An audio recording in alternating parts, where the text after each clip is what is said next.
Hello guys, welcome to Cap Industries. This is the installation video for a 2019 Suzuki Jimny onwards. As you can see, there are two brackets. One is for the driver's side and one is for the passenger side. You can select two and and fit two extinguishers, or you can fit an extinguisher and maybe a mag light or something on the other bracket. It's a great way of keeping a fire extinguisher safe and at a really ideal location in the vehicle. So let's go do it. The tools required are a T40 Torx bit and a ratchet and a couple of 8mm spanners that you can use to tighten up the two M5 nuts and bolts. The installation procedure is very easy. You just undo the two front seat bolts with that T40 Torx bit, take them all the way out, lift the seat up and slide the bracket under and attach it all back down. Let's go do it.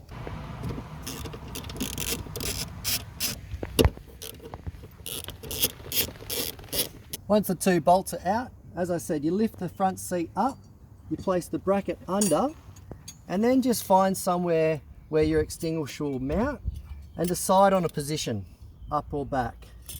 As you can see, the bracket has slots, so you can adjust the positioning of the extinguisher, and it will also fit any extinguisher.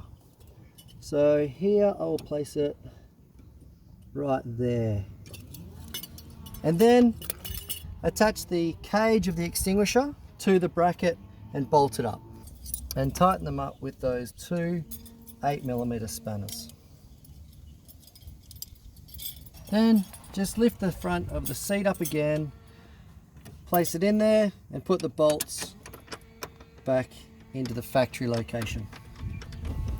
And then tighten them down and snug them up with your ratchet. Then once you've done all that, clip the extinguisher into its cage.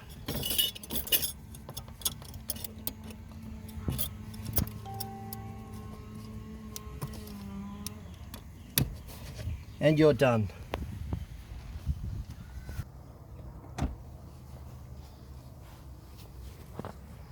As we mentioned at the beginning of the video, the bracket can be installed on the left-hand side and the right-hand side, and here it is on the left-hand side of this car. And it will fit left-hand drive and right-hand drive. So as we've also said, you can mount two extinguishers, which is what I recommend. However, you can also put like a mag light or some other type of accessory, which is nice and safe and solid.